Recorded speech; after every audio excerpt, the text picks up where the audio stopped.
आपके अपने धर्मा story channel पर अक्सर मैं मृत्यु के बाद या फिर पुनर्जन्म की घटनाएं लेकर आती हूँ, लेकिन आज क्राइम से जुड़ी एक कहानी लेकर आई हूँ, जिस कहानी में एक महिला टॉपर पूरे परिवार का सर्वनाश कर देती है। परिवार के 5 लोगों को इस तरह से खत्म करती है कि कोई पता नहीं लगा पाता है।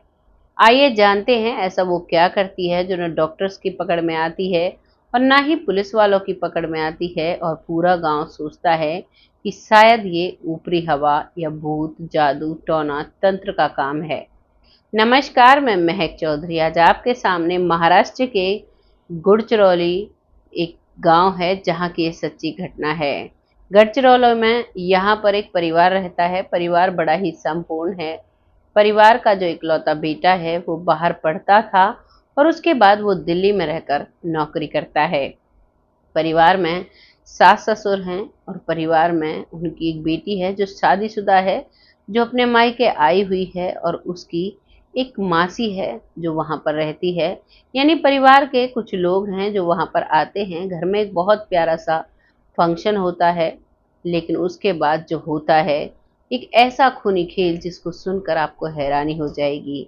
परिवार में बुजुर्ग थे जो माता पिता होते हैं लड़के के, उनकी अचानक तबीयत खराब होती है। उनके पूरे शरीर में दर्द होना शुरू होता है और सिर में बहुत ही तेज दर्द शुरू होना होता है। डॉक्टर्स के पास जाते हैं तो डॉक्टर्स कहते हैं कि वैसे ही मौसम के बदलाव से हो गया होगा, ऐसी कोई परेशानी नहीं है, क्योंकि उन्होंने बहुत सारे चेकअप कराए लेकिन कुछ भी उनमें नहीं आता है। और 20 सितंबर को ये घटना घटती है। लगभग 3 दिन में वो इस दुनिया से चले जाते हैं। और उसके बाद घर की जो बेटी होती है जिसका नाम कोमल है, जो शादीशुदा है, अपने मायके आई हुई है, उसको भी यही परेशानी होना शुरू होती है। उसके हाथ पैर में बहुत तेज, पूरे शरीर में दर्द होता है और उसके बाद उसके सर में बहुत भारी दर्द होता है। उसे भी डॉक्टर को दिखाया जाता है। उसके ससुराल वाले उसे लेकर जाते हैं। उसका वहाँ पर भी ट्रीटमेंट कराया जाता है, लेकिन कुछ ही दिनों में वो भी इस दुनिया से चली जाती है। अब चौथा नंबर आता है यहाँ पर।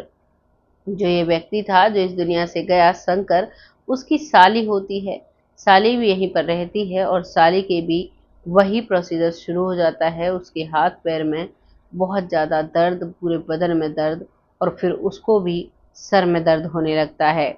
उसको भी डॉक्टर को दिखाया जाता है। डॉक्टर भी हैरान और परेशान हो जाते हैं कि एक ही परिवार को ऐसी क्या बीमारी हो रही है जो लगातार ऐसी प्रक्रियाएं हो रही हैं, लगातार ऐसे सिर में दर्द होता है और ऐसे वो इस दुनिया से चले जाते हैं।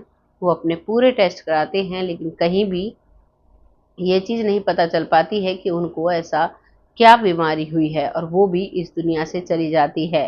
अब जो इस घर का इकलौता चिराग, जो कि दिल्ली में रहकर नौकरी करता था, जब माता पिता का देहांत हुआ, वो बीमार हुए, तो वो अपनी नौकरी छोड़कर यहाँ पर आता है। और आने के बाद उसके भी हाथ पैर और पूरे शरीर में दर्द होने लगता है।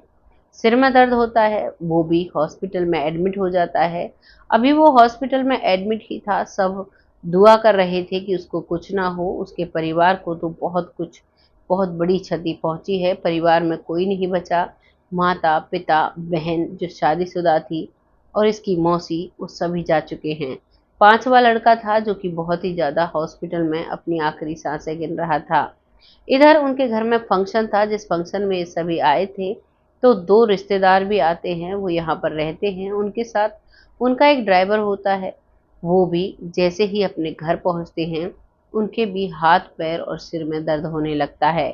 अब ये बात पूरे एरिया में फैल जाती है, पुलिस के पास भी जाती है। वहाँ के लोग भी इस चीज़ को देखकर हैरान हैं और सभी ये सोचते हैं कि हो सकता है किसी काले साए ने इस घर को घेर लिया है। कोई भी उस घर के आसपास से नहीं गुजरता है और सभी डरने लगते हैं। लेकिन पुलिस जब अपना काम करती है तो वो बहुत अच्छे से करती है। अब यहाँ पर पुलिस आती है, आने के बाद घर आती है। घर आकर देखते हैं कि सबको वही परेशानी है। घर की बहू को भी ये दिक्कत हुई थी, लेकिन वो बिल्कुल ठीक है, और किसी को भी कोई भी आराम नहीं मिलता। घर के इकलौते चिराग की भी आखिरी सांसें चल रही थी। डॉक्टर्स को बस ऐसा लग रहा था किसी पल ये शंकर यहाँ से जा सकता है। पुलिस अपनी इन्वेस्टिगेशन करती है और इन सभी चीज़ों को देखने के बाद पुलिस एक ऑब्जर्वेशन करती है कि इस घर की जो बहू है उसे कुछ भी नहीं हुआ है और इतना बड़ा परिवार के इतने लोग चले गए हैं, फिर भी वो बहुत नॉर्मल तरीके से है, बहुत नॉर्मल तरीके से सबका जवाब दे रही है। उसे कोई ऐसा ही नहीं बता सकता था देखकर कि इसको कोई दुख भी है। तभी पुलिस वालों का शक उस घर की बहू पर गहरा हो जाता है और अब पुलिस वाले इसकी कुंडली खंगालते हैं तो पता चलता है कि जो शंकर का बेटा था उसने लव मैरिज की थी और शंकर का जो बेटा है और वो जो उसकी पत्नी बनी थी, उन दोनों की कास्ट अलग होती है और कास्ट अलग होने की वजह से शंकर को तो कोई ऐतराज नहीं होता है। उसका बेटा जिससे शादी कर रहा था उसे कोई दिक्कत नहीं थी, वो शादी करके घर ले आता है। लेकिन जो लड़की थी उसके माता पिता को बहुत ऐतराज होता है और वो माता पिता दोनों अपने आप को खत्म कर लेते हैं।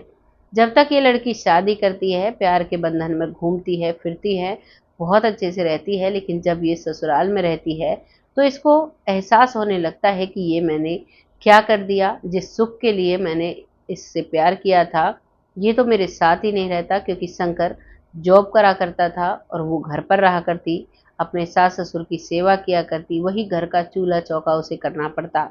जबकि वो एग्रीकल्चर से टॉपर रही थी, उसे हर चीज़ की जानकारी थी, पौधों में कौन सा पेस्टिसाइड डाला जाता है। अपनी यूनिवर्सिटी में टॉपर रही थी, उसे हर पेस्टिसाइड का अंदाज़ा था, कितना जहर जो जहरीले पदार्थ डाले जाते हैं हर पेड़ के अंदर, हर चीज़ के अंदर, तो उसे अंदाज़ा था कि किस चीज़ की रिपोर्ट ब्लड में आ सकती है, किस चीज़ का पता डॉक्टर्स लगा सकते हैं, कितनी मात्रा में दी जाती है, वो इन सभी चीज़ों को जानती है।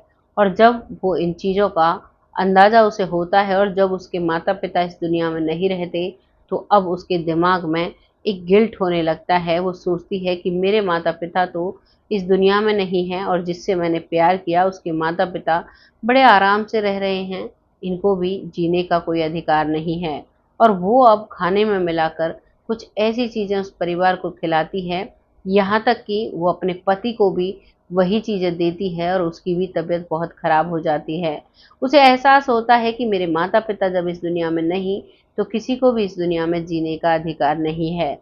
और ये सारी चीज़ें जब पुलिस को एहसास होता है, तो वो उनसे बात करते हैं और उनसे सारी बातों को पूछते हैं, तो वो बिना किसी गिल्ट के सारी चीज़ों को बता देती है और कहती है, जब मेरे माता-पिता इस दुनिया में नहीं रहे, तो इनको भी जीने का कोई अधिकार नहीं, इसीलिए मैंने ये कांड किया।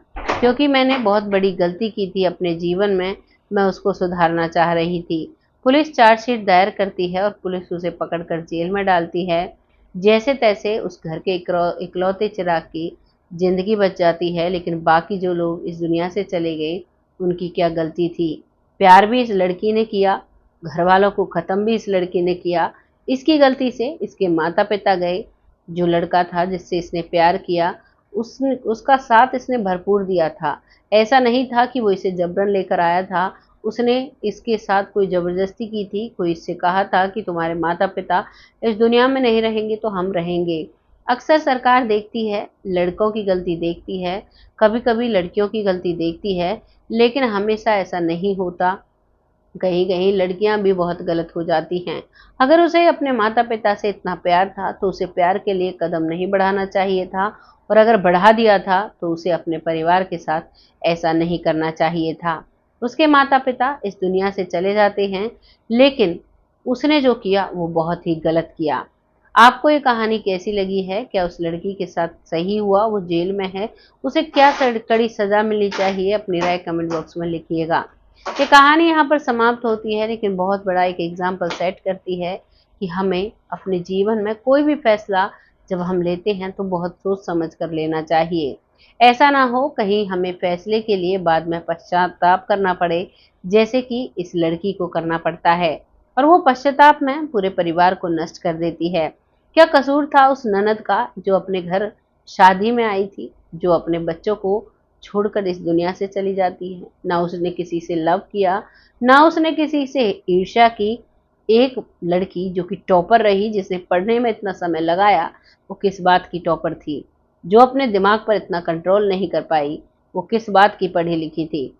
आपको जो भी लग रहा है लिखिएगा ज़रूर, क्योंकि ऐसी कुछ लड़कियां बहुत बुरा एग्जाम्पल सेट करती हैं जिससे नॉर्मल परिवार के लोगों को भी ऐसा लगता है कि अगर हम अपने बेटी को कहीं पढ़ने भेजेंगे, तो ऐसा ना हो कहीं वो लव मैरिज कर ले, तो ऐसा ना हो कहीं उसके दिमाग में कोई बड़ी साजिश हो जाए।